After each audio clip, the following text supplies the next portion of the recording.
20-30 বছর হয়েছে এখানে আপনি আমাকে দেখার কথা। আমি এখানে বিকারণের ছাত্রী ছিলাম, এখন তো আমি এমপি ইলেকশনে দাঁড়িয়ে গেলাম। একমাত্র নারী, আমার জন্য দোয়া রাখবেন। ট্রাক মার্কা আলহামদুলিল্লাহ চিনা রাখবেন।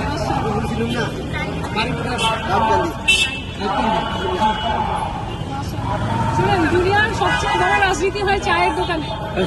এখানে মানুষ কথা বলতে এসে সবসময় সৎ কথা বলে। সবাইকে বলবেন ট্রাক মার্কায় ভোট দেওয়ার জন্য। আর যার দেশের কাজ করার মেধা আছে, সে নারী হোক পুরুষ হোক, তার নির্বাচিত হওয়া উচিত। আমার জন্য দোয়া রাখবেন।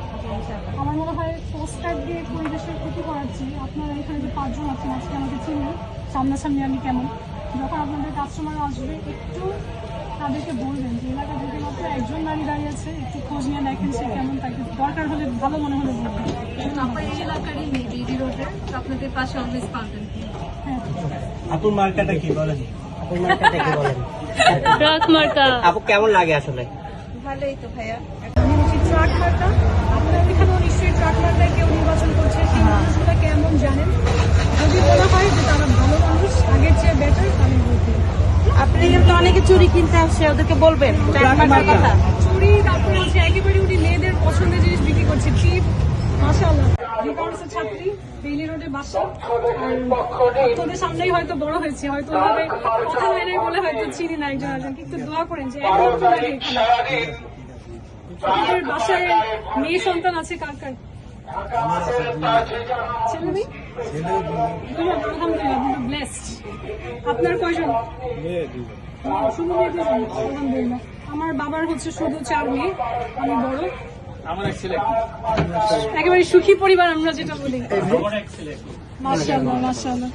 দেখেন, আমি অবাক হয়েছি এবার যে জাতীয় নির্বাচন হচ্ছে এত বছর পরে, এই নির্বাচনে যত প্রার্থী, তার মধ্যে নারী হচ্ছে শুধুমাত্র 4%। তার মানে 100 জনের মধ্যে 4 জন নারী। তার মানে আমাদের দেশ ইলেকশন করার মতন এখনো নারীর জন্য নিরাপদ না। এবং আমার একটাই উদ্দেশ্য, ঢাকা 8 যতটুকু এলাকা আছে, এই জায়গাটা আমি কথা দিয়ে যাচ্ছি। আমাকে যদি সত্যি দেখেন এমপি হতে, 5 বছর পরে, যেহেতু আমার এখানেরই মানুষ, এসে হিসাব নিবেন আমি আসলে সেটা করেছি কিনা। এই এলাকা নিরাপদ করার জন্য, ছেলে মেয়ে দুজনের জন্য যা যা করা লাগে আমি সবকিছু করবো।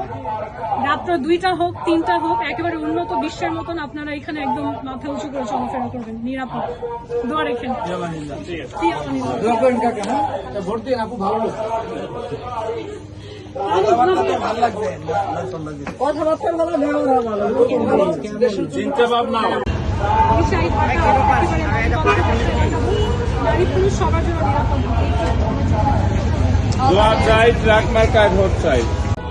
আমি ঢাকা 8-এর মানুষ, অনেক কিছু না বলে বিকারণের ছাত্রী ছিলাম। এই সামনেই আমার বাসা। যদি এমপি হয়ে যায়, একেবারে হচ্ছে দোকানের সামনেই পাবেন এমপিকে। দোয়া রেখে তাহলে মার্কা কি আমার জানেন? কি ট্রাক মার্কা? ট্রাক মার্কা মেঘনা আলম, দোয়া রাখবেন। একটু সবাইকে বলবেন, কোথাও আমি কোনো পোস্টার লাগাচ্ছি না।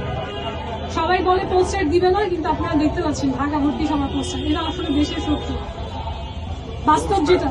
দক্ষতার জায়গা থেকে আমি কারো থেকে কম না। একটু বলবো, আপনাদের মেয়ে মনে করে শুধু ভোটটা দিবেন। মেঘনা আলম, মার্কা কি? ট্রাক মার্কা। এটা একটু সবাই বলেন, আপনারা খোঁজ নিয়ে দেখেন। আমি কাউকে আমাকে ভোট দেন বলার প্রয়োজন নেই। আপনারা বলেন খোঁজ নিয়ে, যদি মনে হয় যে উনি আমাদের দেশের জন্য ভালো কাজ করবে, বেটার কাজ করবে, দোয়া করবেন সবাই ভাই। আপু কি মার্কা একটা বলে দেন।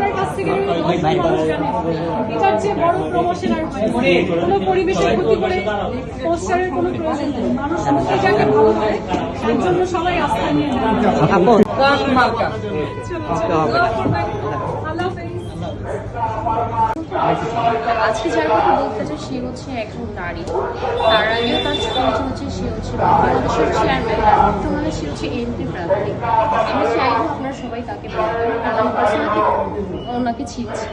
সো উনি অ্যাজ আ মানুষ হিসেবে খুবই ভালো। আর আমি যেহেতু একজন নারী, সো আমি চাইবো যে যত নারীজন আছে তারা যদি চায় যে রাস্তাঘাটে চলাচল করতে বা প্রতিটা জায়গায় যে হ্যাসেল হচ্ছে সেটা থেকে মুক্তি পেতে, অবশ্যই তাকে ভোট দেবেন। আমাদের এই যে 8 আসনে যে জায়গাগুলো আছে আমরা অনেক সময় অনিরাপত্তায় ভুগছি, রাস্তাঘাটে বের হতে গেলে মেয়েরা ছেলেরা উভয় এই জিনিসটা হচ্ছে হ্যাসেলে ভুগছি। সো আপনারা ওনাকে ভোট দেবেন, উনি মানুষ হিসেবে করবেন, উনি শুধু কথায় না কাজেও হচ্ছে সেটা করে দেবেন। আর এর আগে তো উনি কোনো দলে বা কিছুতেই ছিল না, অ্যাজ এ পার্সন হিসেবে উনি অনেক কিছুই করেছে যেটা অনেকে আমরা জানি আবার অনেকেই জানি না, কারণ উনি হচ্ছে প্রচার করে কোনো কিছু করতে পছন্দ করতেন না। সো এখন সবাই দোয়া করবেন, ট্রাক মার্কে ভোট দেবেন, মেঘনা আলমের পক্ষে যেন সবাই আমরা হই জুড়ি। Thank you. না দেখেন, সবাই দেখেন, দেখতে তো মানুষ হয় যাকে মন থেকে আস্থা করে তার নিশ্চয়ই টাকা দিয়ে কেনা রাইট। আমার মার্কা থেকে যাবো ট্রাক মার্কা। ওয়েল ডান, মাশাআল্লাহ। তাহলে কি পড়াশোনার কোয়ালিটি তো মনে হচ্ছে ভালো হচ্ছে। যাই না আমাদের এলাকায়, যাই না আমাদের, সেটা আমি একটু বলবো। যাই না আমাদের এলাকায়। যাবো ইনশাআল্লাহ। আমি 11 বছর ধরে রাজনৈতিক প্রশিক্ষক হিসেবে কাজ করছি, সারা পৃথিবীতেই কাজ করছি, এবং এখান থেকে আমার যে অভিজ্ঞতাটা হয়েছে আমার কাছে মনে হয় বাংলাদেশের সবার আগে যেটা দরকার সেটা হচ্ছে আমাদেরকে বাংলাদেশের নাগরিক হিসেবে প্রকৃতি সম্মান করবে। এটা টাকার চেয়েও বেশি নয়, টাকা তো এমনিও আমাদের দেশে খুব বেশি, কারণ এটা পুরুষতান্ত্রিক যে ব্যবস্থা যে পুরুষকেই হচ্ছে তার সমস্ত বন্দোবস্ত টাকা পয়সা রোজগার করে দিতে হবে, আবার এত বিশাল একটা অ্যামাউন্ট যেটা তার আওতার বাইরে, সেটা দিয়ে আসলে তাকে নিরাপদ রাখতে হবে। এটা আসলে এটার জন্য আরো সমস্যা হয় আরো বেশি। এটার জন্য অনেক সমস্যা, এখন দেখা যায় অনেক বয়স হয়ে গেলেও তারা বিয়ে করে না, কিন্তু অনেক রকমের অনাচার সমাজে হচ্ছে, কারণ হচ্ছে সে টাকাটা অ্যাফোর্ড করতে পারছে না। আমি নিজেও একজন নারী হিসেবে মনে করি যে যার যতটুকু সামর্থ্য সেই সামর্থ্যকে মাথায় রেখে আসলে কাবিনের টাকা ফিক্স করা প্রয়োজন। আমি নিজেও একজন নারী হিসেবে মনে করি এখানে সচেতনতা তৈরি করা আসলে অনেক জায়গা আছে, কারণ পুরুষ যারা তারা তো আসলে মাথার ঘাম পায়ে ফেলে কাজ করছে। এখন আমরা নারীরা যেহেতু কাজ করি বাইরে, আমরা বুঝতে পারি যে নারী পুরুষ কারো জন্যই সমাজে। যেহেতু পুরুষের উপর এটা একটা বাড়তি বোঝা, আমিও তোমার সাথে আসলে সহমত। সত্যি ঠিক আছে আপু, থ্যাংক ইউ, থ্যাংক ইউ। আসসালামু আলাইকুম।